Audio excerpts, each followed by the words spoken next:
Hello, everyone, and welcome back to another episode of A Slice of Film, where today we're taking a slice out of Batman 89 with my co-host from my other show, Nathan Odinson.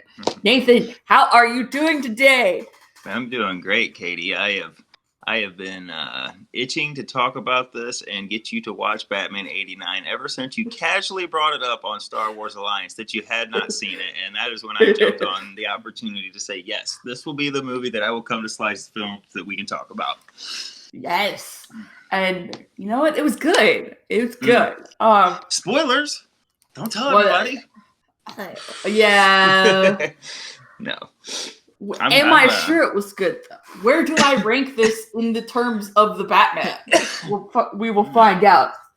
But before we get into it, Nathan has already said it. We do talk about spoilers for the movie we're taking a slice out of in this podcast. So if you haven't seen Batman 89 and don't want it spoiled for you, well, go watch it and then come back. So actually, do that. If you were born in like early 90s, late 80s, and you still haven't seen Batman 89 and you don't know what happens, like you don't know any of the spoilers and you're still trying to avoid them, please contact me and tell me how the hell that happened, to be really honest with you, because I would love to know how you went through your entire life and didn't pick up or learn a damn thing about this movie. What? You heard it, guys. Right. Nathan, tell us where they can find you to contact you. Well, you can hear me on Star Wars Alliance with yourself talking all kinds of Star Wars stuff on the opposite week that this show comes out. And you can also just find me bumming around on Twitter, usually at WobblyBoots85. And on Friday nights, Katie and myself both get with a bunch of cavalcade of other great people and shoot the shit on Super Civil Servants podcast, which you can watch live on YouTube on Friday nights or hear the just podcast on Monday or Tuesday, whenever it comes out, whenever Greg gets the let out of his keister to get it put out there. Yes. Like Nate said, you said Greg, and I wanted to say Greg. That's okay. Like Nathan said, you can find me on the Star Wars Alliance Twitter next week. Well, we haven't really decided what we're talking about next week. That's a problem for next week. But so that one is Star Wars Alliance without the A in the wars. My personal Twitter is KGillstrap13. You can find us all on there. I will leave all the links in the description box below. We are part of the Grand Army of Podcasters, the Geek Ultimate Alliance Podcast Network, which is GUA Pod Network on Twitter. You can also find us on Facebook for that. But the network has your Marvel Mondays, your DC Tuesdays, your comic book Wednesdays, of course, your film or your Star Wars on Thursdays, and your animated Fridays. We've got a great group of hosts that do it all. So make sure you go check us out. We've got something for everyone on this network. I can promise you that. It is your one-stop nerd shop. If you just subscribe to the Geek Ultimate Alliance podcast feed, I'm sure there's something or somebody in there that you could learn to like if you don't already. Yes. And if you do like us, make sure you leave us a review on your favorite podcatcher. Do it. Please. Written it really reviews, helps the show. Written reviews help. It actually, for whatever reason, it makes the algorithm push out to other people more. So the nicer things you say or the bad things you say, either way, it still helps the algorithm. So if you just type a little something in the review bar. Yes. And hey, if you want to leave some criticism, you can always go back and edit your review once we fix whatever. Sure. Grand spectrum out there, the internet. So yeah, I think that's everything we had to cover in the introduction portion, of course. So now we're gonna delve right on in. Like I said, spoilers. So Spoiler alert. And so before we get into it as well, I forgot, and I just did this yesterday. I did a whole live tweet on this movie on my Twitter. So that was my pure and honest reactions. If you want to go find that thread, so yeah. So It was pretty Nathan, good. I didn't catch it all, but the live tweets were pretty good though. I did catch one or two of them, and it made me smile. And I don't want to get into what. I'll tell you when we get to when we coming up. I'll tell you the ones that I caught that made me smile. gotcha. So you heard him. He will tell us. Nathan, tell us about this movie. Oh man, Batman as it's tentatively called, but now in so many years later, it's been referred to as Batman '89. This was not the first live-action Batman movie, but the first Batman live-action that was taken seriously. And man, oh man, did this film right here help spark and pave a way for an all-new generation and genre of movies going forward about characters and fantasy and stuff of this nature being taken more seriously than it ever had before, with still having, not like super brooding series, but like they actually, because prior to this, you had Adam West in Batman '66, and the one movie that they had, he's literally running around with like a bomb and like a shark bites his leg, like Tim Burton actually took this film a lot more seriously, and man, we are all the better for it because I grew up watching this movie over and over again. It was in the rotation of my library of like a certain handful of movies that were just always in rotation at my house if I was just bored and needed something on. Yeah. Wait, okay. So Adam West. Now I'm gonna go ahead and put this out here. Now I have never, before this film, I had only ever seen Bale and Affleck as Batman. So I had absolutely no context going into this, like you said. But Adam West, okay, so he's in The Fairly Odd Parents as like Catman. And then Yes. So they really just made it like a huge joke, his movie, because I can't see Batman with shark bites. As Batman '66, that's the one with the bangs and the pals and if you've never seen that, like it's very God, how do I put it? It's very campy and quaint, but it's got this certain ring and charm to it that is just so endearing. But Adam West played Bruce Wayne / Batman in the series, and for worse, for a long time, that role was a blessing and a curse to him because he got typecast and could not get any other roles after that. So much so that he would take roles like in Fairly Odd Parents, like you said, as Catman, or in another great episode and rendition in an episode of Batman the Animated Series, Beware the Gray Ghost is the name of the episode. And Batman, Bruce Wayne, recalls growing up watching his favorite TV hero called the Gray Ghost. And the actor who portrayed the Gray Ghost got typecast and couldn't get any more roles. So it was basically Adam West's life in this Batman the Animated Series episode. And like Bruce gets to tell him how much he likes it. Anyway, we're not here to talk about Adam West's Batman '66, but that is, yes, there was another interpretation before this, and it was way more camp. It's so endearing. It's got this 60s charm to it, but that was what we had to go with. Like literally when they'd punch, it would go spin out a big bang and a big pow, like would come onto the screen, and they'd make these weird noises and people would just exaggerate. They're flying over. Anyway, like I said, it was very campy. And when this came out, just from the first trailer alone, because I had a bunch of VHSs when I was growing up, and you could have, and VHSs, you had the trailers before everything. And I can remember the Batman '89 trailer on some of the movies, and just, damn, the quick cuts of it and the going, and just the way Gotham is, and showing the sleek Batmobile and stuff like this. This was a game changer to where people actually took the character seriously, because even in the comics after Batman '66, there was an era of, even in the comics, Batman was campy and he was just over the top and stuff until basically damn near Frank Miller got a hold of him and did like the Dark Knight Returns and revamped the whole character and brought back some of the grit and it wasn't only him. There was other, but it was right in that movie falls right in line where they were trying to bring Batman back from the campy era. Gotcha. Yeah, I've never read a comic either. Oh my goodness. So I have absolutely no context when it comes to these characters other than the Justice League animated show. Like that was my first experience. That's a great introduction. If you're going to learn anything from DC, you could start right there with that. Yes, it was a fantastic show, and I miss it greatly. But maybe I'll get Travis to let me on superhero discussions for it. Ooh, I smell a crossover coming. Ooh. What was that, Katie? Gosh. We're just gonna ignore that. Just ignore it. Maybe I'll even cut it. Who knows? No,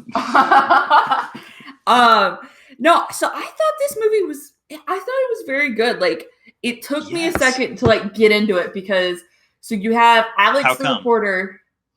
I guess because mainly I hadn't been introduced to a lot of these characters before. Like I'd seen Batman, Bruce Wayne, Alfred, but like Vicky Vale, I'd never heard of her.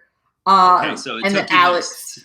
Well, I was just wondering because I didn't know if maybe because of the, like, you know, all these 80 movies, they've got a certain aesthetic and a certain feel to it. Like, you know, you could see that it was definitely, I just didn't know if that took you out of her. So it was just the character, you jumped right into the story, but it was the characters getting to know these newer characters like Eckhart and Vicky Vale and stuff. Yeah, so it was that, okay. And then, like, obviously I've seen Joker, but, which you haven't. Have you seen Joker?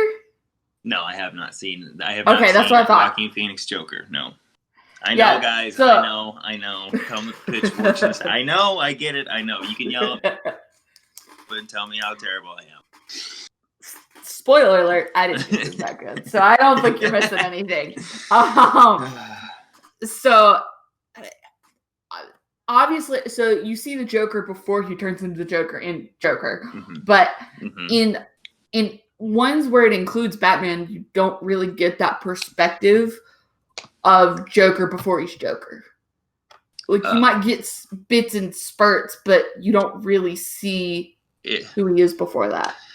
If they Does that make sense? Yes, yeah, you're absolutely right. And I was going to back up what you're saying. If they were to do this movie, to pull this exact script, this exact same script, and pretend like Batman 89 never happened, do this exact script, and let's just say this is the script that was going to be for the next Batman, people would have a goddamn meltdown. There'd be pitchforks out. There'd be tweets of oh my God, you're telling the Joker's orders that you don't give the Joker a name, blah, blah, blah, this and that.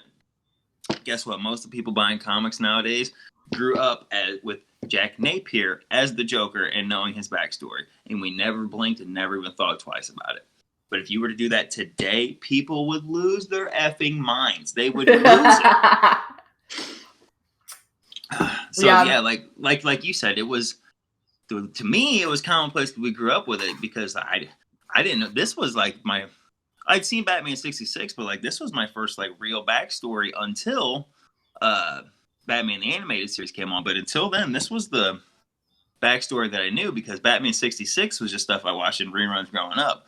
This was the Batman that I paid attention to when it came out on VHS when I was 6 years old or whenever I had it or whatever. Like this is how I learned about the Joker and stuff. So to your credit, you're right. You don't see that enough. But a whole generation of people my age grew up never even knowing the difference. We didn't even blink or flinch at it because we didn't know that was a thing. Yeah, this movie is 6 years older than me. So I it was. Yeah. I watched this on iTunes. I rented it. I did not watch it on VHS. But I really enjoyed a lot of the imagery. I think most of it's actually aged really well with the technology that we have today. Like it doesn't look out of place like with some older movies. Mm-hmm. So the rendition of it, the cleaned up version of it, it looks really good. It looks really good. Yeah, there's like some cases where you can see kind of the lighting is different. It doesn't look as crisp, but otherwise it's really aged well. I really like Jack Nicholson. Is his last name right? Yes. Jack Nicholson as the Joker. He was freaky and it was scary, but I loved it. Mm-hmm. He was the right kind of batshit crazy. Like this is to me, this is what the Joker is. He's psychotic, scary, but still having a blast the whole time. See, and I almost tweeted that last night, but I knew my mom follows me, and my mom would have killed me for saying bad shit crazy. Thankfully, she doesn't listen to this, though. As soon as I say that, she's going to listen to this. Mrs. Gilstrap, you're going to have to just let it go, okay? I'm just putting it out there. I'm sorry. It's a joke because it was a play on the bat. So, yes, he was absolutely the perfect amount. The acid thing completely scared the crap out of me. Like, when he, like, put acid on his girlfriend and then, like, you see her face. Oh, like, yeah. Oh my gosh, like you were a freak. And then like the whole acid in the flower thing, like you see the water in like the animated series, and like when he's present, you'll see him like squirt water out of it. You don't really see acid, though I had heard about acid. So like in the animated series, he squirts acid all the time. He just never hits anybody with it. In the animated series, it's acid in there all the time. He just doesn't hit you. The time when like he does hit Batman in the face with it, it's water for whatever reason. But in the animated series, you see him shoot acid a lot. Well, I'm gonna be honest, I haven't seen the animated series. That's okay. I'm here to fill you in. So I was going off of like where he hits him in the face and stuff, because I think he does that in the Justice League. Yes, I think there's an episode where he does. So yeah, all right. I don't know if I would put Jack Nicholson above Heath Ledger. I think Heath is always going to take the cake for me as Joker. Interesting. See, personally, I put Mark Hamill above all of them. That's my Joker. Mark is amazing. I have listened to a couple clips of him as the Joker. Fantastic. And obviously, you've got to get into it just as much. So yes, Mark definitely kills it. But if I had to pick live action, yes, Ledger has it. But this man, Nicholson's right there with him. I mean, just after rewatching this again, it's very clear that just how good he is. Yeah. And then I really liked the Joker frat because they all had matching jackets. Yes, they did. I was like, so it was very 80s, okay? It was very 80s. I was laughing at that. Yeah. There's a couple. Yeah, never mind. I forgot what I was gonna say. I'm sorry. I lost my train of thought.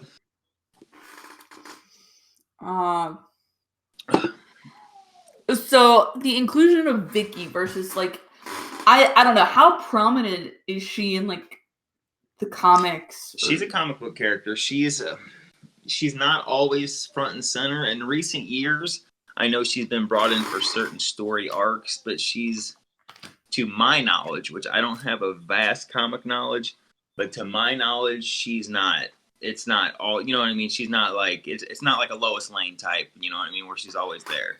Although funny enough, in this movie, I felt like they kind of did model her kind of like after a Lois Lane, except, you know, with the camera, like she was the way kind of trying to get the job, and no matter what, and so she could get pictured. I don't know. I just thought she was kind of had that Lois integrity in this movie, like the way she portrayed it. Yeah, and like I called Alex her counterpart reporter guy. I was like, so it's Clark Kent. Because he's an original character to this movie. Yes, he's not comic book.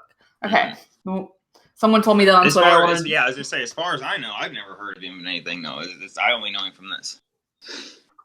Gotcha. I'm trying to think.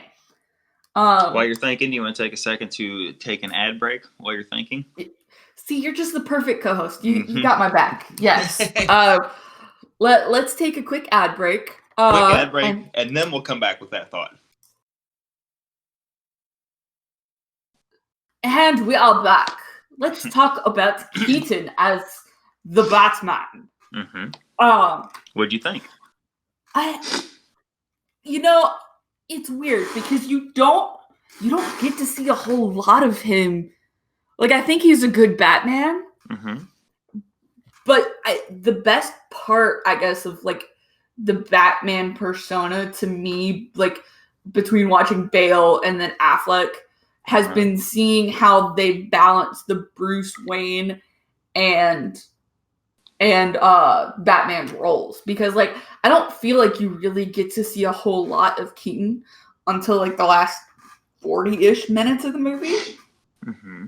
No, I would say it's called Batman, but I would say it should almost be called Batman and Joker because you split your time. Well, Batman goes through, well, when we go with our time with Keaton, he's playing Bruce Wayne and Batman. When we go to Yeah. Nicholson, he's basically Joker from the jump start. Like he's Napier, you know what I mean? But that happens real quick, and then we're just following along with the Joker. So I would agree with you because they got a lot of Keaton and Nicholson split a lot of screen time. I'm sure somebody's went through and done it, but I would bet the minute mark is pretty damn close if you were to, add it up. So I see what you're saying there. And I think that worked really well for the development of Nicholson as the Joker and everything, but you do really need that extra time with Batman to really understand him. And what do you feel like you didn't get enough of? Like, I mean, you get the role, you get Bruce and you get Batman, but I feel like what was missing was a lot more Alfred and Batman time. Like, more really seeing that, really seeing that growth of character. I think and I talked about this some in my live tweet, but like having the parent alleyway scene where the parents get taken down and you see Bruce like survive and everything, having that in the middle of the film kind of really throws everything off for me. And why? So that's not to say like it's not a good choice to have it in there or have it at the beginning or whatever, but you're kind of missing that relationship build up and seeing more of them, I feel like. So were you thrown off? Did you, whenever in the opening scene, it's not the Waynes getting killed, it's just Batman saving them? I figured. See, I knew that was going to get you watching it over for the first time. I knew that was going to get you because you are used to seeing within the first couple of minutes or whatever in the films that you've seen of. So I can understand why that would be jarring, but in this case, it's almost like a callback to the. I don't know. Like I get why they did it, and I guess it's because I've grown up with it. As I said, maybe I just can't see it because I'm looking through nostalgic goggles. But I've never had a problem with it. But I did consciously think of that when I started watching again. That in that whole opening scene, I was like, oh, Katie probably thinks this is the Waynes, and it's about to go down. So I could understand that. Yeah, I did. And so I think that definitely can kind of throw you off from the whole perspective, especially maybe not when this is kind of your first watch of Batman truly, but after seeing so many different iterations, it can kind of mess with you to an extent. It did you anyway. Yeah, it totally did me. And I can't remember Bale's first scene in Batman Begins, but I don't know if you remember either. Do you know if he comes off as Batman or Bruce for like the first time? Oh, we don't see Batman in Batman Begins. I think it's like an hour and 2 minutes or some shit before you see Batman in the cape, the cowl, any of it. It's like an hour in. It's all Bruce Wayne build up until then. Yeah, and see, I think especially after that, because that's what I was fairly certain of, but I couldn't remember, so I wanted to make sure. But that plus Affleck, you don't see as Batman until a good hour and a half into the movie. Well, go ahead.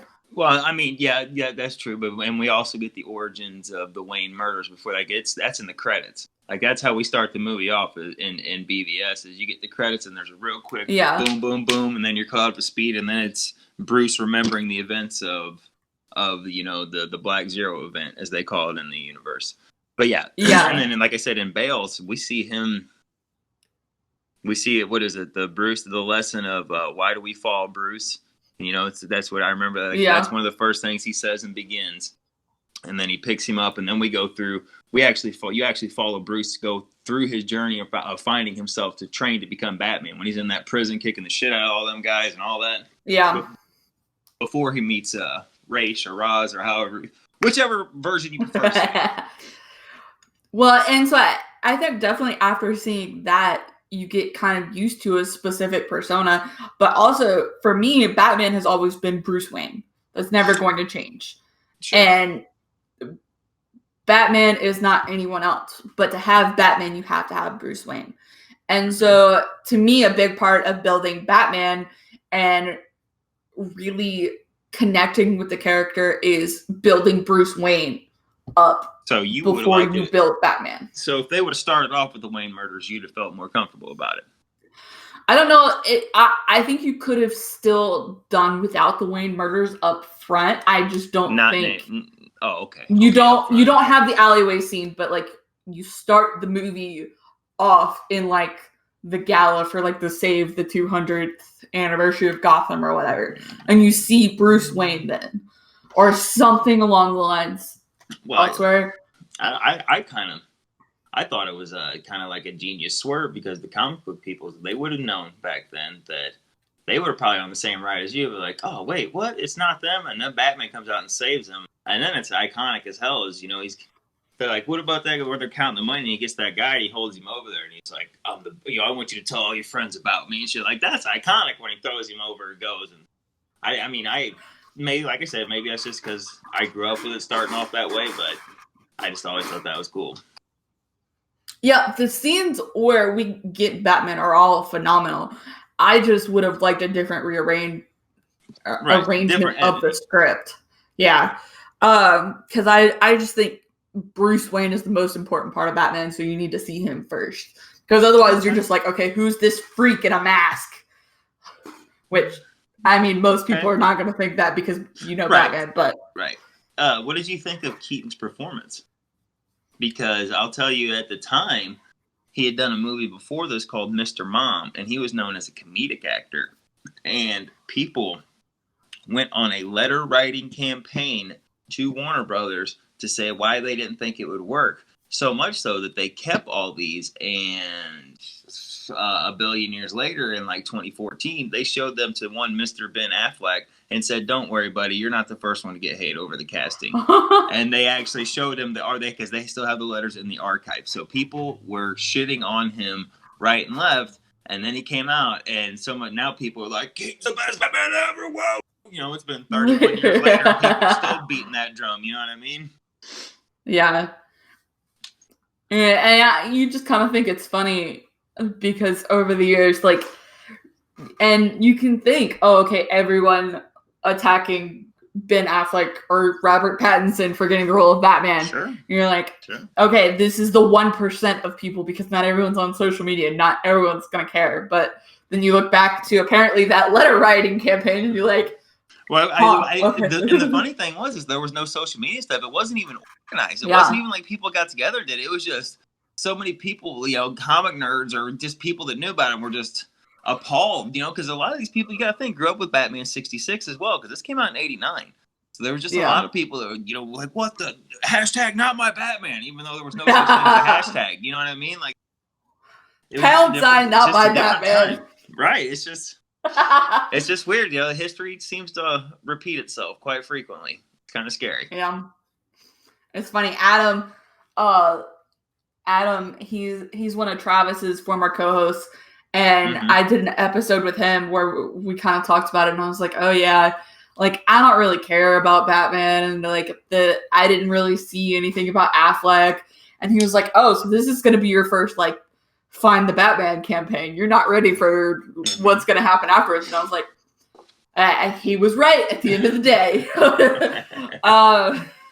So I was not ready for the reaction to Robert Pattinson at all. But I think Keaton's performance was good. I think he could have used a better script. But wait till we get to Returns. Well, he settles into the role better, I think. I mean, that's me personally. Like, and I know we're not talking about it, but I think this movie was like, okay, like, get the feel of it, like, I'm Batman. Like, Returns is where he comes in, like, just kicking the door open, like, no, I am Batman. But you know what I mean? Like, that's just me personally. What did you think of Gotham City? Because in my opinion, this is the most Gotham-y Gotham there is.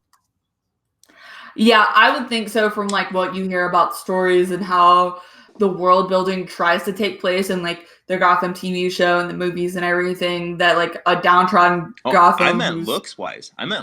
Yeah. To me, this look, because there's gargoyles and it's dark and like gassy and just foggy. Like to me, trash everywhere. To me, that's just what I picture Gotham. Yeah. So what I was trying to say was, I do think it looks like that because. Like, and you hear the descriptions of what Gotham's supposed to be in the live action stuff and Justice League and the animated series, and you're like, oh, okay, well, here's the description. What you think doesn't really match up to it. Joker, I think, would be the exception there. But for what it's supposed to be, I think this is a very good Gotham. A very good Gotham look. To me, I like it. I think this is where it stays dark and grimy and gritty. And when we get to the Schumacher versions, like that's when it's, like all neon lights, Gotham and shit. And then you get into the Bale era, and it's just like Detroit and Chicago, which I don't know what he was trying to say about Detroit and Chicago. It's just like, we'll just film there. Look at this shithole. That's Gotham. That's what we're gonna call it. Like, if I was living there, I'd be like, hey, and then with we didn't get to see as much of Affleck's Gotham as we would have liked to. And maybe we'll see more of it when the Snyder Cut's released next year. But to me, like, this has always been like the most it just feels like what you read in Gotham or what you see on the panel. And even so much so that like the animated series not mimicked, but took a lot of inspiration from the Burton films. Yeah, I can see that. So much so that the theme, that Danny Elfman's theme that you hear in this, Shirley Walker, I do believe was her name that did the Batman animated series, who did her own basically rendition, or I don't want to say copy because it's definitely different, but you can definitely tell the inspiration is there from the musical cues when you listen to this score and the animated series score. Like that when it first opens up and you're going through the credits of this movie, and in the opening credits of Batman, the animated series, you can definitely tell there's inspiration there. Gotcha. I think Keaton's best scene kind of has to be, and I can't believe I'm going to say this, but as Bruce Wayne in particular, I think his best scene is the "Let's Get Nuts" scene. Yeah, and, that's my girl. Tom, one of my friends on Twitter, he specifically called it out, and one of like when I said I was going to watch this movie originally, it's so crazy, but it works, and it's just gosh, it's so weird, but it works. That's all I can say about it. Yeah, you can definitely tell the times of this. How'd you like Batman trying to fat shame Vicky Vale and stuff? Because that shit still cracks me up to this day. He's like, how much do you weigh? 108. And then he gets up there, they're stopped, and he lets it go. And he makes it a point to tell her like 10 minutes later, 108. Like he's got to say it all snarky. I'm like, damn, Batman, what a dick. Yeah, I said this month too. I was like, Batman, you can't ask a girl that. Don't you know that? Like, it's not allowed. Yeah. So that was like, oh gosh. And then I remembered, this is 1989, like being filmed in times are different. Yeah. What did you think of here's a little connection to our other show, Mr. Lando Calrissian being Harvey Dent, coming in there. Was that shocking to you, Billy D. Williams? Yeah, because I didn't know he was in it.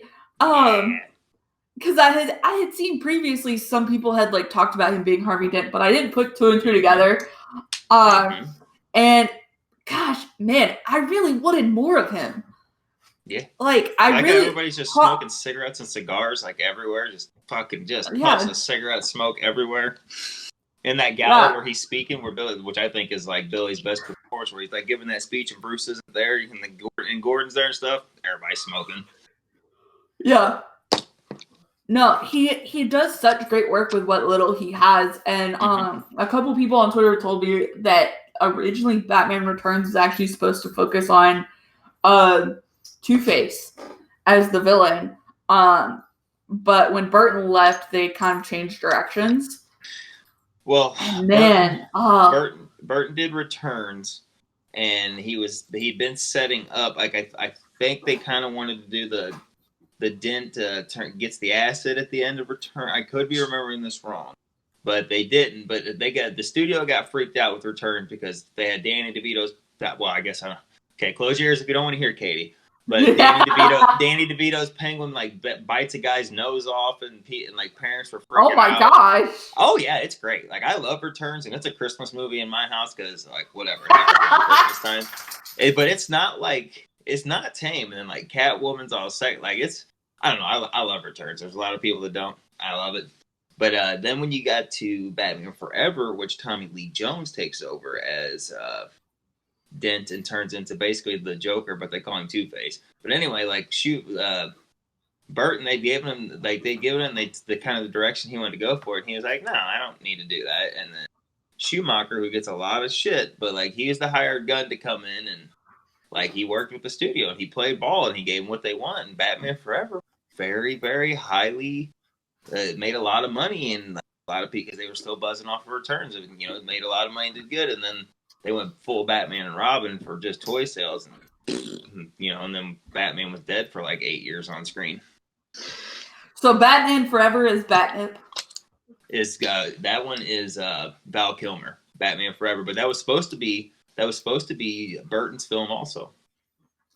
No, I said, is it Batnip? Does it have there's nipples. There's nipples on there too. Yeah, there's a lot of people. They always say like Batman and Robin's the bat nipples. Oh no, Schumacher introduced that shit in Batman Forever, but nobody remembers that. Straight up bat nips, just hanging out. I think it's because in Batman and Robin, like, it makes it a point, like as they're getting dressed, to like he shows them putting their butt plates on and their chest plates, and like people are just like, So it emphasized it there because it was just weird. Like they glove up and stuff, and they put their chest plate on. You see the nipples, and then you see them put the butt plate on and stuff, and you're just like, huh. All right, we're watching Batman and Robin getting dressed. Oh yeah, they put like their armor butt plate on. I'm telling you, we're gonna get there, Katie. We're gonna get there, okay? God, can I skip Batman Returns and go to Batman Forever now? No. We gotta go in. Just wait. You're in for a special treat when you get to Arnold Schwarzenegger's Mr. Freeze and Batman and Robin. Let me tell you. I am excited about that. Oh, let me tell you what. You are in for a treat. But we digress. We're still talking about the first entry into this universe. We did. So we're going to take a quick ad break, get back on track. Yes. And we'll come back. And we are back. We're back in the browser filled, as Manny MUA likes to say. Excuse me as I bring in my makeup YouTube world. I don't know what I'm doing today. Clearly. I have no idea what's going on. Yeah, you sit over there. You'll be fine. Okay. I'll sit there. Favorite scenes? Batman 89. What's one of yours? Well, like I said, I do love that in the beginning where he gets those two thugs and like they're up there counting after like I said, after you think that it's gonna be the Wayne murders and Batman stops when he gets them. And, like just his entrance in that background where he he comes up and he looks like the Bat and then he holds that guy over there and he's like, tell all your friends about me. Like that was just growing up, that was cool shit. Like Batman, he looked around, he couldn't find an F to give. He told him, tell your friends about me. I'm out here, guys. Tell them. I want everybody to know. Like that was just, I just think that was cool as hell. I loved it growing up. It's still one of my favorite scenes. It made me smile when I watched it earlier. What about you? So my only favorite Batman Bruce Wayne scene would be the Let's Get Nuts scene. Like I think there's a lot of great shots of Batman in here, but the Let's Get Nuts scene has to be like number one because it's so uniconically Bruce, but yet it so is. And then the interaction between him as Bruce Wayne and then Joker, like it just works. Mm-hmm. I also thought it was clever how they wrote in the way Bruce notices Vicky, because this is Bruce Wayne. Even back then, which my wife Jamie was watching it with me before she went to work, but because you got to think back in '89, and like when Vicky comes in and she taps Bruce on the shoulder and she says, she's like, "Oh, which one of these guys is Bruce Wayne?" And he turns around, and he's stunned. because you gotta think there's no internet back then. If you don't catch the news on the time that it's on, that or you see it in the tabloids, you don't know. You might have heard Bruce Wayne's name, or you might have seen a quick picture in the paper, but you're not gonna know.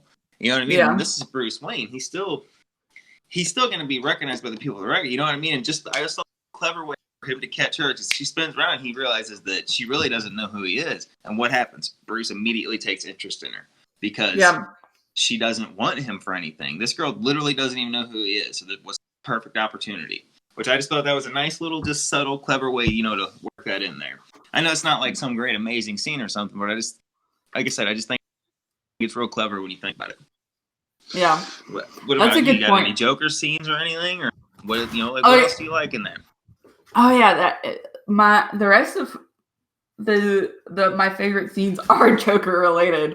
Because he's a great character. Yeah, I think you've got the music video type scene where like awesome. He gives her the smoke masks, and then they all come in and they're like slapping paint all over these supposedly famous art pieces, and then he's like just dancing and stuff. I'm like, oh yeah, do it. One thing that I forgot to mention is, so it took me until she threw water in his face to realize that because he kept switching back between like the tan colored look and the white look. And so it took me until she threw water in his face to realize that he did actually get turned white in the acid. That was something I forgot to mention. Fun fact. They had, Jack Nicholson, regular face. They had to paint it white and find some kind of, we'll just say, flesh-colored whatever paint to paint over the paint but they had to have the white paint hold on strong enough so when she threw that, and it washed off the Caucasian color, we'll say, and washed off the flesh color, that the white stayed underneath and it didn't rinse it all off. So that was, especially back then, that was a hell of a magic trick that they pulled off. That they got the top layer of paint to come off, but not the other layer. Yeah, it was that the whole makeup team on his look is very impressive. Like I sent out a tweet. I was like, I want his foundation, whatever it is. I want it. Like. Because it looks so good and it looks so real, like the flesh colored paint, and then the white. Like you look at Heath Ledger's Joker and you look at Joker and you're like, wow, that Joker look just looks like really homemade. Which, granted, it works for a lot of people, and it kind of depends on how Joker was built. But just to see like his face is pure white with like no cracking or like indication that it's paint, so it's a really good look. And he's got the prosthetics for the smile look really good too, to make it look like a constant smile. It looks seamless. It was really good work for back then. Yeah, really good. The Batmobile, God, I love this Batmobile. It is still my favorite Batmobile. I love it. I don't know what, like, it's just, man, that thing just looks like you look like you see that coming down the road, you go, oh shit, like cops, whatever. I see that Batmobile coming, you're scared shitless. You know what I mean? Like you're going, oh my god. Like I still love that look, the way it sounds, the way the flame shoots out of that bad boy, all of it. See, I couldn't believe that he crashed the Batmobile. That made me laugh. I'm always more of a fan of the more traditional looking Batmobile, like the one that just looks like a car or a fancy car. Like, call me boring, but especially when you're just gonna leave it in the middle of nowhere,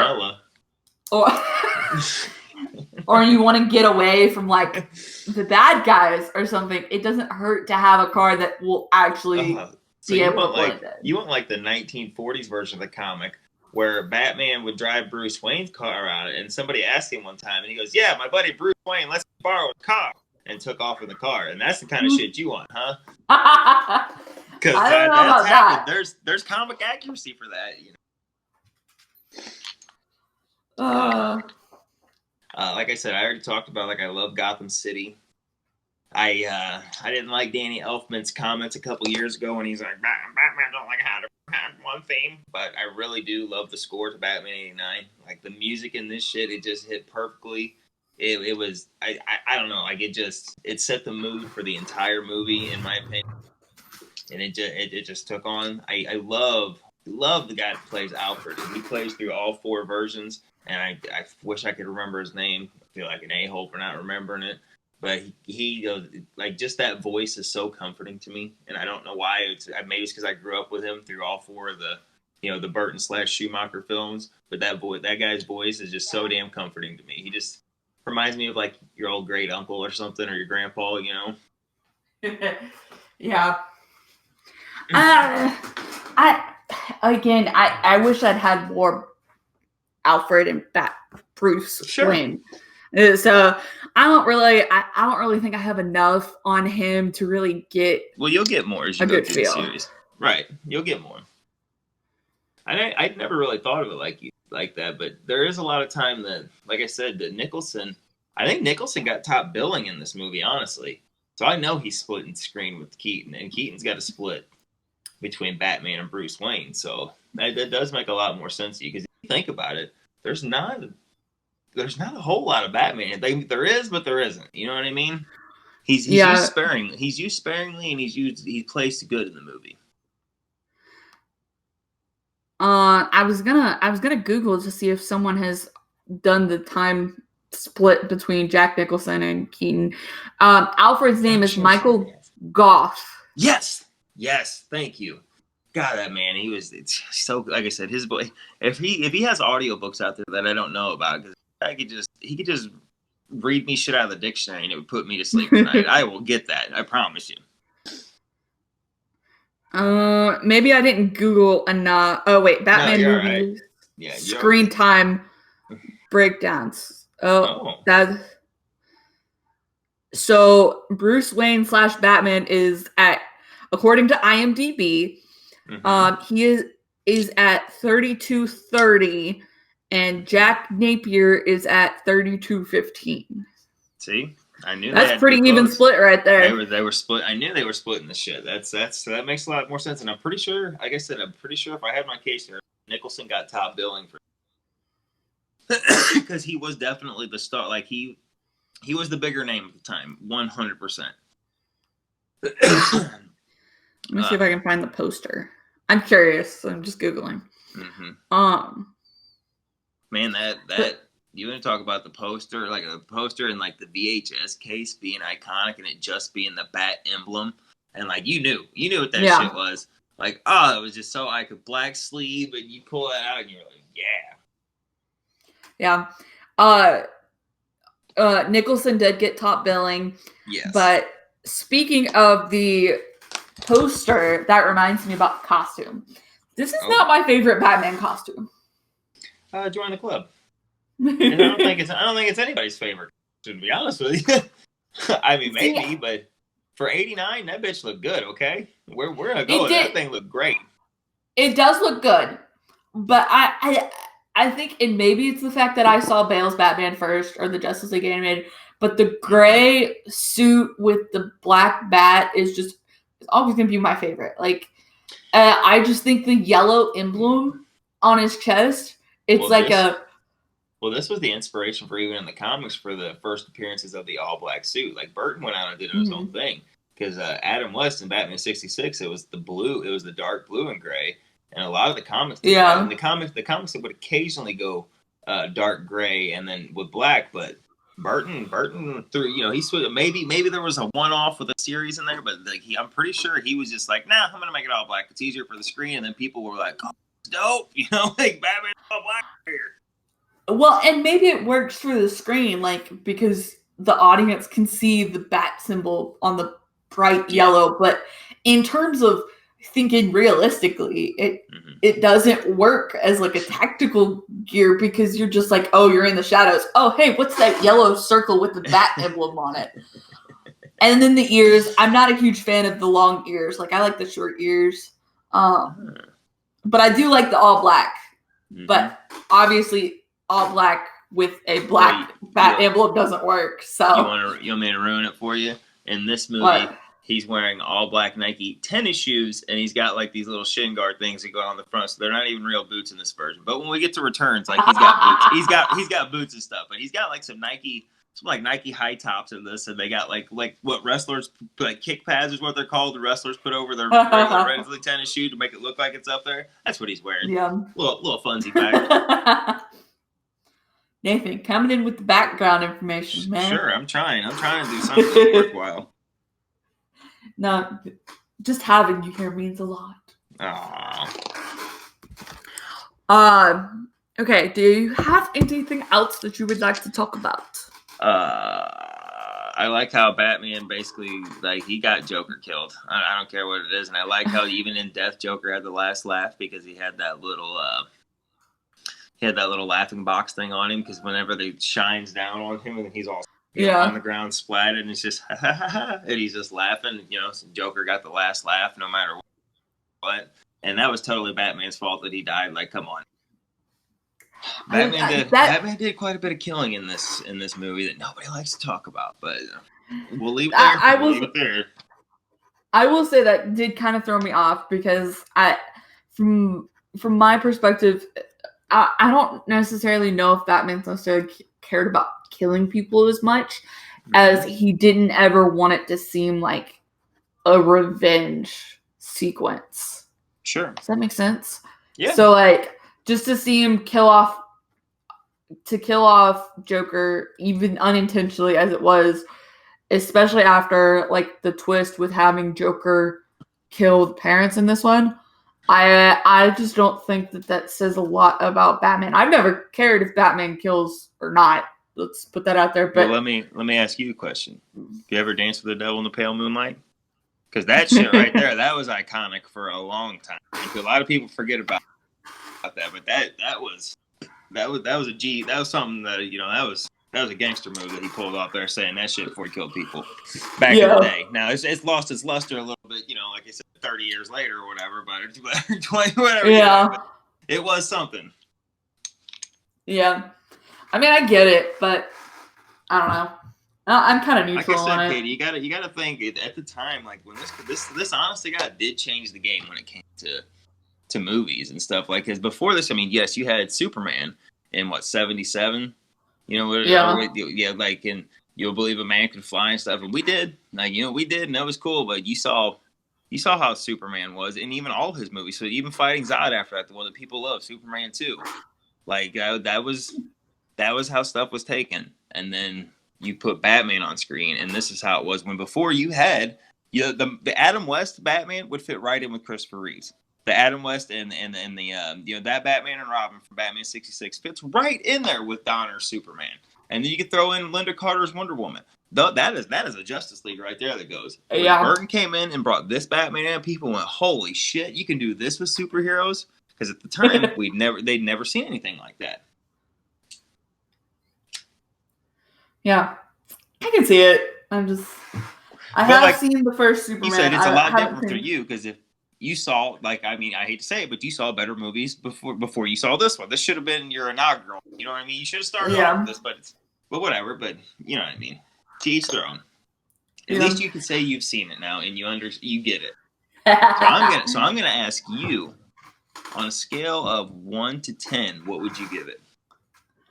I think I'd give it a 7.5.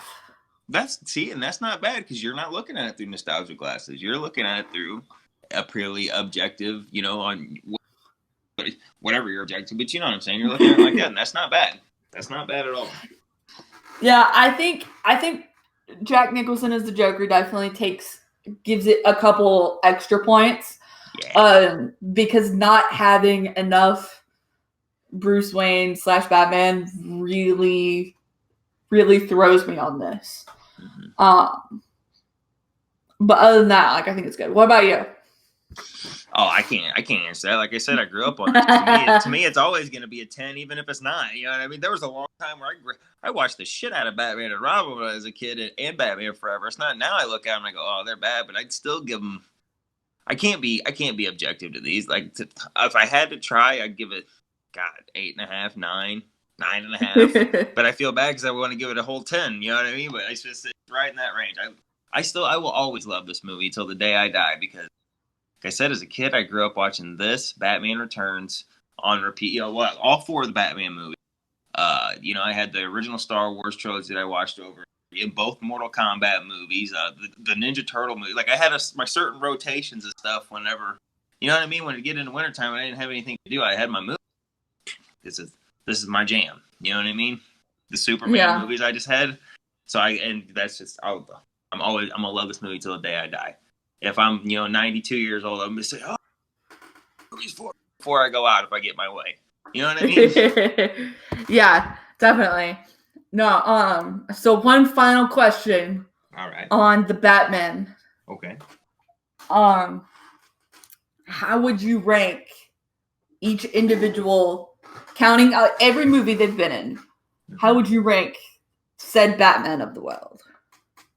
So, like, ranking all the different Batman? Yep. So, my personal favorite to least favorite? Well, how are you going to do that? You've only got experience with 3 Batman. We'll make it even. We'll say we'll do Keaton, Bale, and Affleck. Ooh, shit. Okay. For me personally, and I know it's not going to be. For me personally, I think Ben Affleck is the perfect Batman and Bruce Wayne. I love that portrayal. I love the suit. That's just me. And then, like Bale and Keaton, that's almost like a dead. They're almost like at a complete tie. And don't get me wrong, they're right on Ben Affleck. So I mean, they're all 3. That's like trying to pick between my 3 favorite children. But I guess if I gotta go, I'm gonna say Affleck, Keaton, probably because of nostalgia, and then Bale. If I have to rank the 3, that's what I'm gonna do. Because like I said, believe me, they're neck and neck. This race is by a nose to get all 3 positions. You know what I mean? They're all right there. And then underneath that, I can fall. They're way down there. The other ones. Well, I think I'd say Bale, Affleck, and Keaton. I think so. And I'll revisit after I watch Batman Returns, and we'll see how Batman returns. Wait till you get to Clooney, and then I'm going to come back and have this conversation, okay? He keeps a picture of himself in the bat suit, like a replica, in his office to remind him to never take a job with that. Like we'll get into it. If I'm on there to join you, or I'll be the guest for that one. I could talk to you about that shit. Well, listeners, y'all tell me, how fast do you want me to go through Batman? Tell me on Twitter. Do it. Right. We'll see how fast this goes. And if I got some stuff wrong, and if I'm wrong about stuff, you can yell at me and tell me I'm an idiot. That's fine. I'd like to learn. I need all the Batman knowledge I can get. No, I'll revisit that ranking after each movie I see. But Batman has always been my favorite DC superhero, so it's always good to go back and look at him. I think Bale kind of takes top spot just because of nostalgia, and just because those movies were directed by my favorite director. So that's got to take. He's my number 2 director, so I get it. I completely get it. Yeah. So there's that. Ooh, maybe yeah. Sorry. Affleck, I'm not a huge fan of Affleck's take on the character. I will rejudge after. I will rejudge after the Snyder Cut. I have said it. Hey, to each their own. It doesn't matter. Just because it's my favorite, like I can handle. We have disagreements. Like I love them. You don't like them. I don't like it. Like look, we see people. We're living proof that like you can have disagreements about stuff and still get over the shit and still be friends and get along cordial and have discussions about it. We're living proof right here. Oh my gosh, what a novel concept! Right. But yeah, like I said, I get it, and I do understand people don't like that interpretation of it. But to me, that's my jam. But I understand if you don't like it. Yeah, but I would rejudge after the Snyder Cut. We'll see how it goes. Yeah. But on that note, we're gonna take another quick break. Our final break. Damn straight. And we're gonna dive right on into the last 3 movies we've watched, and then we'll call it a night. So we'll see y'all back right after this ad. And we are back. And I'm going to throw it immediately to Nathan for his first movie he's going to recommend or not recommend.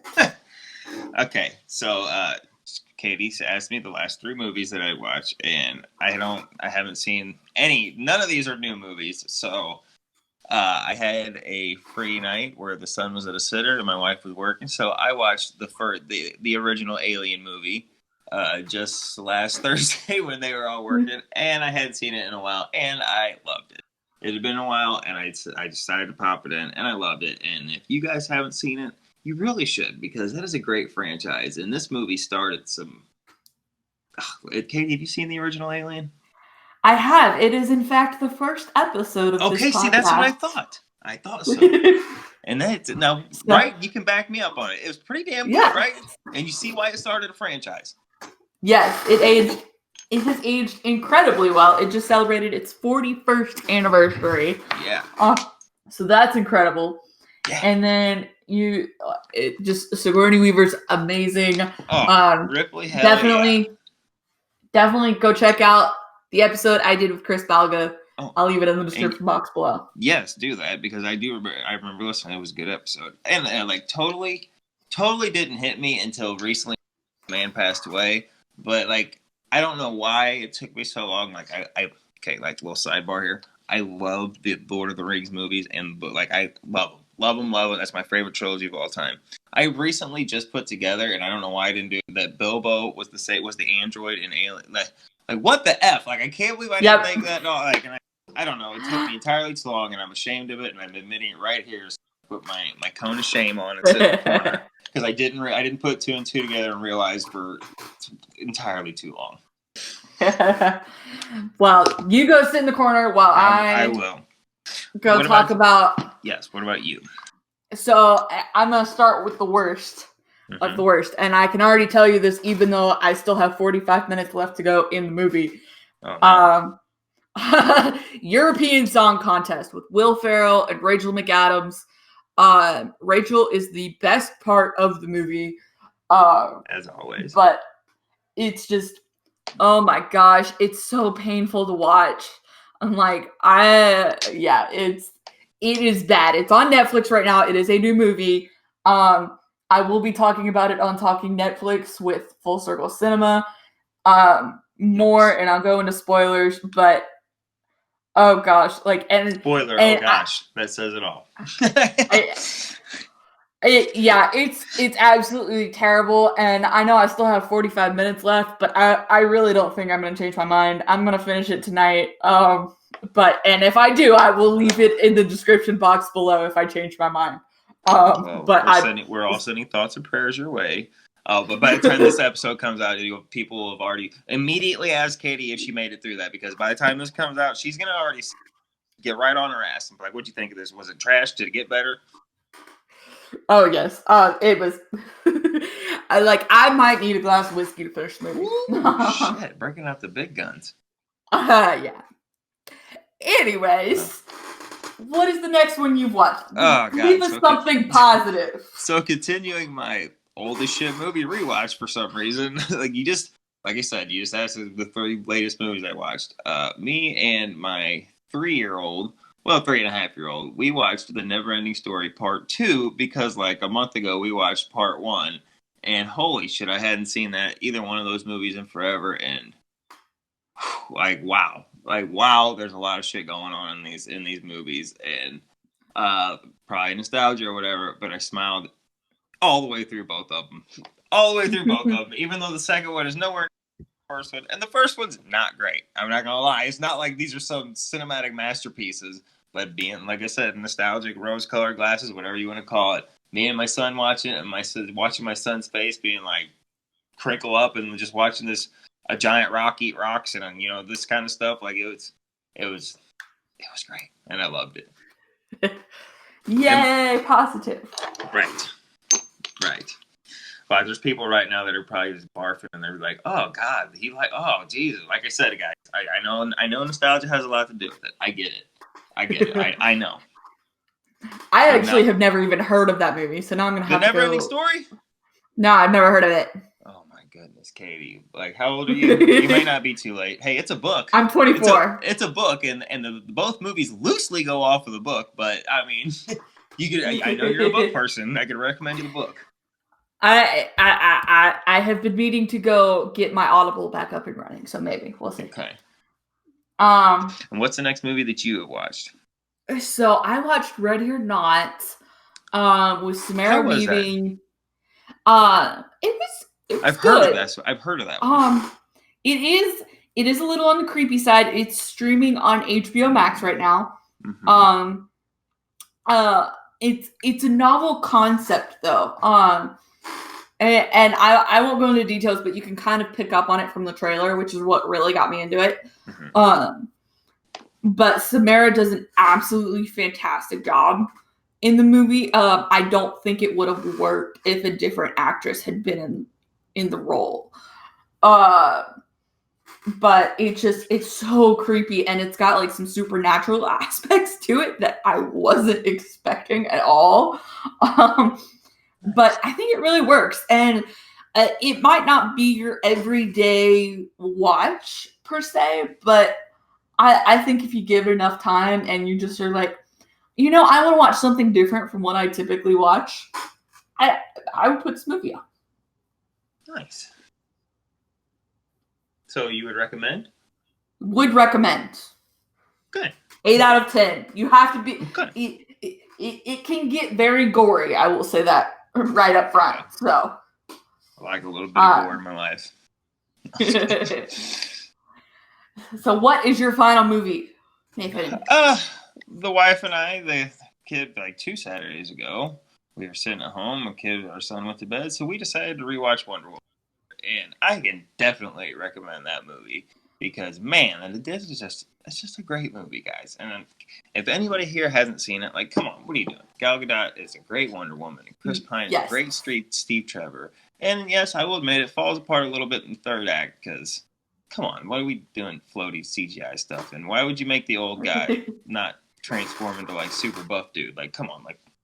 It's got its faults, okay? But I challenge anybody to watch her, going through no man's land, coming up through there and like going through that whole scene, going through the Battle of Veld, and not be like in the edge of your seat or at least pumped up, being like, hell yeah, like you know what I mean, like that. That's how we do it. Because that is the shit. And the opening scene on the Amazon on on Mascara, like with them going crazy and shit. Hell yeah, come on, who doesn't like that shit? Yeah, no, the no man's land scene, it's one of my favorite things to do when I need just a little bit of motivation because it just gets you so pumped up. Very good. I love it. I love it when Steve remembers the shield callback and he makes some guys pick that up to get her into the bell tower and just Diana's shield, and she just automatically knows and goes, I don't know. I love that whole scene. I love it. She's up there pinned down by the gunfire as she's walking in there. She realizes she got herself into some shit. And then she looks over and she sees Steve and, her band of nobodies firing and, making the other guys come out so that she can press forward and take some shots off of her. I don't know. The whole damn thing is great. It's just great. If you guys haven't seen Wonder Woman, I would highly, highly recommend it because it's just a damn good story. And yes, like I said, I'll admit, in the third act, it gets a little wonky, but go with it, okay? Go with it. It's got a great message. It works. And hopefully we'll see Wonder Woman 1984. Oh, my God. It might be another 84 years before we see it, the way this shit's going. Good golly. But that's neither here nor there. We all know. We all know what's going on in the damn world. Katie, what is your third film? So my final one is actually one that I highly recommend. It's a very good movie. I will leave my full review for Full Circle Cinema down in the description box below. But it's Palm Springs. It's came out on Hulu this weekend, which today is July 13th for anyone who's curious. But it's got Andy Samberg, and I can't remember her name. She's the wife in How I Met Your Mother. She's the wife of Ted. But they've got some great chemistry. It really works in this film. A nice twist that you wouldn't expect from your average rom-com. I won't tell you what it is because I was not expecting it, and it was a great. You can tell me. I'll probably never watch it. Oh well, I'll shoot you a text after this. I'm just kidding. Shit. No, very good. Highly recommend. It's got J.K. Simmons in it as well. He's a hoot. It's not his. Just kidding, Simmons. Okay, JK. It is JK, right? Or did I just completely? Yes, it is. No, it is. It is. Okay. No, it is. I just, it's always what pops in my head. Just kidding, Simmons. I thought I got it. That's all text talk and stuff. That's all stuff you see online. People like, or it was like 10 years ago. I'm all shit. You get what I'm saying? That's what comes in my point of the damn story. I Sorry, get it I will now. stop derailing this. I will stop derailing this. So yeah, it's on Hulu right now. Go watch it. So Alien and Wonder Woman are both on HBO Max right now. Yes. Where did you watch Neverending Story Part 2? For anyone who wants to know? I bought Part 1 and Part 2 on Vudu for like $8 because they had a deal on it. So I bundle shit for $8. I don't know what it is now, but you can get it on Vudu. Yeah, I don't know if it's streaming anywhere, so I can't help you there. But yeah. So yeah, I think that comes to the end of this discussion. Nathan, thank you for joining me. If you want to hear more... Thank you for having me on. I really appreciate it. Sorry, I didn't mean to cut you off. Thank you for having me on. I had a great time. No, this is always fun. If you want to hear more from Nathan and me, we have the Star Wars Alliance podcast on the Geek Ultimate Alliance Podcast Network next Thursday. Again, we don't know what we're talking about yet. We have to figure that out. We might go back to the beginning. Well, yes, we might. Just might. We might. So make sure you're here next week on Thursday, same time, same place. And we'll do it. This podcast, Slice of Film, is taking a break next week, obviously, because we are bi-weekly with Star Wars Alliance. The sexiest of weeklies, as we know. There you go. And this podcast will be back in 2 weeks. Therefore, we will probably be doing Jurassic Park. I've got money on that. I have reached out to someone about it. I'm waiting on a response back. So that might be we'll see how it goes. Excellent movie. Can't wait to hear But I have seen that one before, but I'm going to approach it brand new because I do want to go through the entire series. So, anyways, spoilers. Nathan, tell us where they can find you on social media one more time for me. You can find me kicking around Twitter at WobblyBoots85. And sometimes on the Star Wars Alliance podcast with no A in the Wars, and sometimes on the Super Civil Servants podcast Twitter on SCS Pod 1 every now and then. Most of the time, just WobblyBoots85. Sorry, just figured I'd get them all in there. Good. This podcast is on Twitter at Slice of Film 1. If you have a movie you want to recommend me do, if you want to come on and talk about a movie, drop me a DM. If you want to see me live tweet another movie like I did Batman 89, let me know too. I love doing those. They're fun. So, but yeah, we've got a lot of good stuff coming up for this one. We've got Jurassic Park. We're going to go back to Aliens. We're going to hit Terminator. So I'm really excited for that. Good. And of course, you can find all things Geek Ultimate Alliance Podcast Network on Twitter, Facebook, and not Instagram. Geek Ultimate Alliance Podcast Network. We also have a YouTube channel, so give us a subscription there. All episodes drop there as well as your favorite podcaster. Leave us a review if you're feeling up to it. Thanks for listening, and have a good day or night, whatever time of day y'all are listening. And we'll see y'all next time. I'm Batman.